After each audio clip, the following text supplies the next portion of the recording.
Coming up, a conservative PAC formally petitioning Maine's Department of Health and Human Services and pushing for new oversight on MaineCare. Our Alex Haskell has the details. And a serious fire today closing part of Route 102 this morning. What we now know this afternoon, that's coming up. And it's primary day in several states across the country. We'll break down the races to watch. All that and more now on News Center Maine at 5.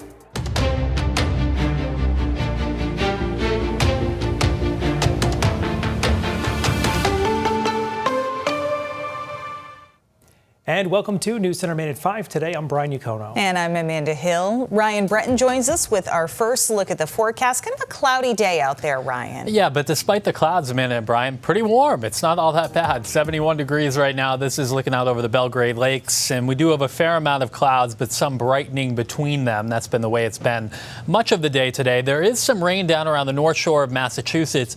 Most of this should just head out into the Gulf of Maine, but it will keep some cloudiness around through the evening, especially along the coastline. Breaks of sunshine here, though, farther inland and north, and that's allowed the temperatures to warm up into the lower 70s in the western half of the state. A little cooler still in down East Maine, where it took a while to lose that rain. There's a touch of mugginess in the air now, but it's not going to last. Drier air will be moving in gradually tonight. Overnight lows by tomorrow morning for most people in between 55 and 60 degrees. There may be a little patchy fog first thing in the morning near the coastline. Otherwise, tomorrow turns into one of the nicest days of the week. Partly to mostly sunny, temps between 75 and 80, with just a chance for a shower or storm popping up to the north tomorrow afternoon. We'll take a look ahead through the rest of the week. That's coming up in 15 minutes. Ryan, thank you. Today, the Conservative Political Action Committee, Lead Maine, delivered more than 3,000 signatures across 2 petitions to the Maine Department of Health and Human Services. News Center Maine's Alex Haskell explains what the petitions would do and why supporters say they could strengthen oversight of MaineCare. Lead Maine is formally petitioning DHHS to adopt 2 new rules group leaders say would add more oversight and accountability to MaineCare spending. MaineCare is the single largest thing that Maine taxpayers pay for. Amid allegations of fraud, Republican state rep and Lead Maine executive director Laurel Libby says MaineCare lacks meaningful oversight, arguing almost no one is protecting taxpayer dollars. The legislature has both the authority and the duty to demand real oversight of this program, and it has not done it. All right, so we're going to go down Capitol Street. It's why on Tuesday, Libby and other supporters delivered more than 3,000 signatures across 2 petitions to DHHS. One petition requires auditors to conduct on-site inspections of MaineCare providers, closing what Libby calls a loophole currently allowing a phone call or paperwork review to count as an on-site visit. The other petition would require the state to place payments to providers into escrow when there is a credible suspicion of improper MaineCare billing. If no wrongdoing is found, the money would be released with interest. This event speaks to something that is wildly overdue. The effort is drawing support from Maine's Republican nominee for governor, Bobby Charles. We should be making sure that that money gets either retrieved and the program stopped, or that it's properly inspected and we know what we're doing. With the signatures turned in, attention now turns to DHHS. The department has to respond. With the petitions having at least 150 signatures, DHHS now has 60 days to initiate the rulemaking process for each petition. It does not guarantee the rules will be adopted. If the legislature will not demand accountability, the people of Maine will. When asked whether she or Republican lawmakers have previously introduced these specific rules in legislation, Libby did not directly answer the question, but she said over the course of her 6 years as a lawmaker, efforts to increase MaineCare accountability have been rejected. In Augusta, Alex Haskell, News Center Maine. News Center Maine has reached out to the governor's office, DHHS, and the office of the Maine Speaker of the House for a comment on this. We've not yet heard back. For the first time in 3 years, the York County Commissioners voted against passing a pride proclamation. Councilmember Justin Chenette first introduced the proclamation in 2023. It's mostly symbolic, recognizing support for the LGBTQ+ community. At last week's County Commissioners meeting, the proclamation failed with a tied 2-2 vote. A tied vote means the legislation does not pass. Only one woman spoke during public comment and urged the commissioners to reject the motion, saying pride celebrates sin. Chenette is York County's first openly gay commissioner and voted in favor of the proclamation. It's important that we use our voice and we push back, and we also say, you know, every person should be seen, heard, and valued, and members of the LGBTQ+ community are no different. Nothing on that Pride proclamation was controversial. Chenette says they plan to introduce the proclamation once again next year. Right now, the State Fire Marshal's office is investigating a fire that ripped right through part of a commercial storage building in Bar Harbor. It also forced the closure of a section of Route 102 this morning.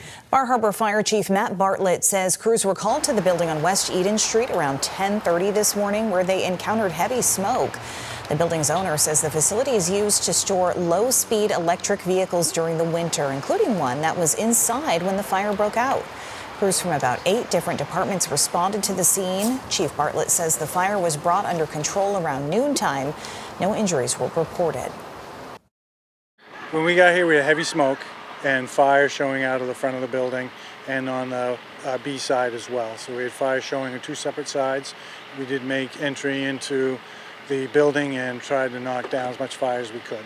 We're just thankful that nobody was injured. We appreciate all of the help that the community came, all the fire departments and first responders, and we're just fortunate. Investigators say the extent of the damage is yet to be determined. More than a dozen restaurants in the Mid-Coast area are working together this week, raising money for Lily Robbins, a volunteer EMT injured during the Robbins lumber fire in May. Each participating restaurant has a special menu item for which funds will go directly to Robbins as she continues to receive care in Boston. One of the participating restaurants is Mosaic, where Robbins has worked for the past 3 years. Lily's the kind of person who would lay down her life for anyone, and as evidence in what happened. She's strong, she's tenacious, she's funny, she's joy. She's just pure joy.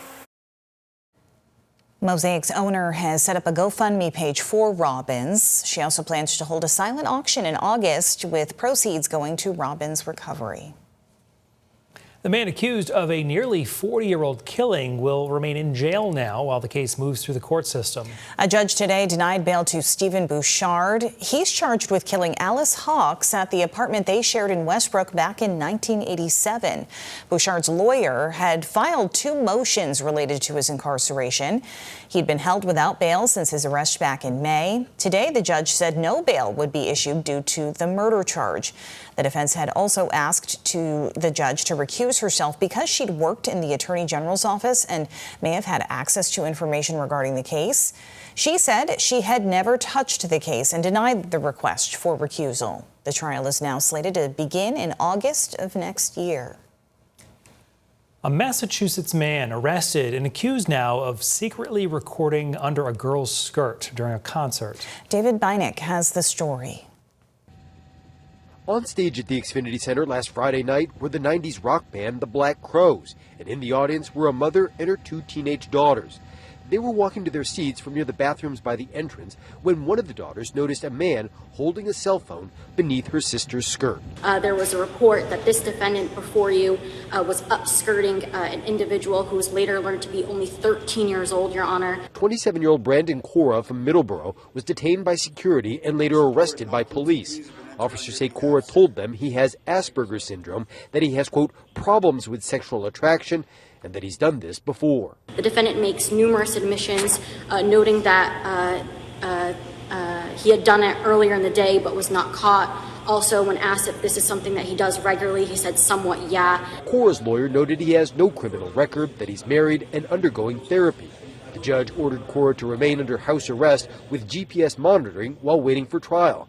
And she said he must not be alone with any young children. To no unsupervised contact with children under the age of 16. Again, I can't ferret out all situations, but I think that's a fair condition. Cora allegedly told the arresting officer he took a similar recording a few weeks ago at a Target store. He is now charged with photographing sexual or intimate parts of a child.